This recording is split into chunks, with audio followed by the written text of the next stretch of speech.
Good afternoon, শুভ বিকাল। Good afternoon, শুভ অপরাহ্ন, শুভ অপরাহ্ন। Good afternoon দর্শক, আজকে কিছু বাস্তবধর্মী কথা বলবো যেগুলি আমাদের সমাজে ইউজুয়ালি ঘটে থাকে। বাংলাদেশে গ্রাম ও শহরের প্রত্যেকটা বাজারে দেখবেন যে কিছু চায়ের দোকান বা পানের দোকান রয়েছে, যেখানে কিছু ব্যতিক্রম যুবক ছেলেরা আড্ডা দেয়। এই ব্যতিক্রম ছেলেগুলো হচ্ছে এক কথায় চরমপন্থী। আমি এখানে চরমপন্থী বলতে বোঝাচ্ছি যে যারা বড় বড় ধরনের নেশা করে, যেমন গাঁজা, ইয়াবা ইত্যাদি ধরনের নেশা করে থাকে, অথবা যারা সমাজে বেপরোয়াভাবে ঘোরাফেরা করে থাকে, এদেরকে আমি চরমপন্থী বলে বোঝাতে চাচ্ছি।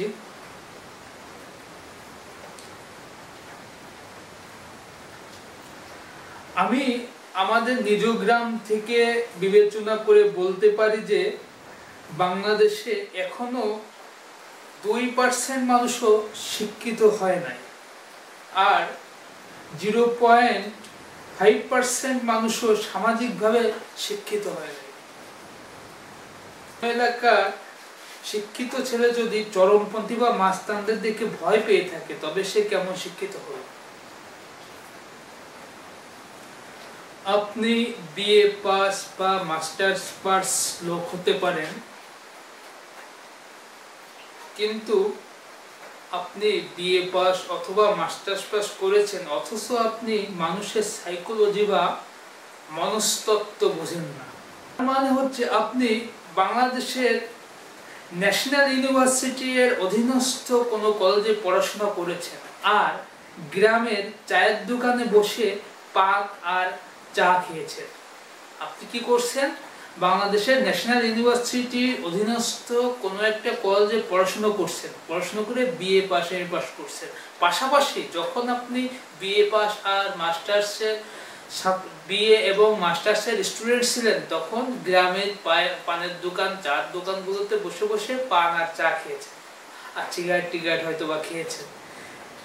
কিন্তু বিভিন্ন মানুষের মনস্তত্ত্ব বুঝতে হলে আপনাকে গ্রাম ও শহরের উভয় পরিবেশে ঘুরতে হবে, বিভিন্ন ধরনের অফিসে ঘুরতে হবে, বিভিন্ন ঠিকানার মানুষের সহিত, বিভিন্ন ঠিকানার মানুষের সংস্কৃতির সহিত এবং তাদের আচার ব্যবহারের সহিত আপনাকে মত বিনিময় করতে হবে।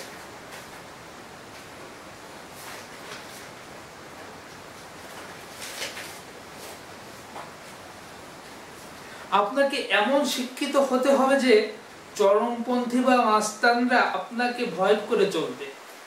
অর্থাৎ শিক্ষার সাথে সাথে আপনাকে কোনো এলাকার বা কোনো নতুন সংস্কৃতির মানুষের সাইকোলজি বা মনস্তত্ত্ব বুঝতে হবে। অর্থাৎ আপনার একাডেমিক পড়াশোনার পাশাপাশি সামাজিকভাবে কোনো এলাকার মানুষের সাইকোলজি বা মনস্তত্ত্ব সম্পর্কে বুঝতে হবে। সাইকোলজি বা মনোবিজ্ঞান হচ্ছে এমন একটা বিষয় যা চরমপন্থীরা খুব সহজভাবে বুঝতে চায়। যারা চরমপন্থী বা মাস্তান ধরনের হয়ে থাকেন, তারা সাইকোলজি বা মনোবিজ্ঞানটাকে খুব সহজভাবে বুঝে ফেলে।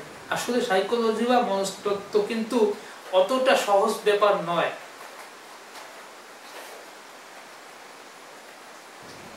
স্টেজের উপরে কেউ নগ্ন নৃত্য করছে, তার মানে এই যে ওই স্টেজের পরিচালকেরা ওই সমাজকে নগ্ন করে ফেলেছে।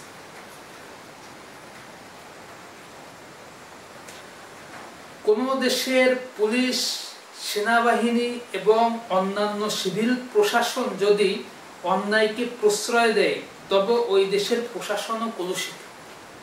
কোন দেশের পুলিশ, সেনাবাহিনী এবং অন্যান্য সিভিল প্রশাসন যদি অন্যায়কে প্রশ্রয় দিয়ে থাকে, তবে ওই দেশের প্রশাসনও কলুষিত।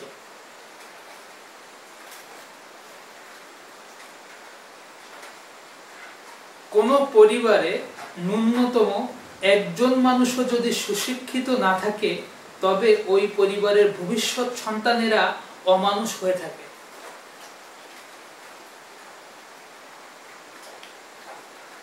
আপনি আপনার স্মার্টফোনের হরেক রকম ব্যবহার, যেমন video call, video editing, photo editing, internet browsing সহ আরো অনেক ধরনের অ্যাপসের ব্যবহার জানলেই কিন্তু আপনি সুশিক্ষিত মানুষ নন।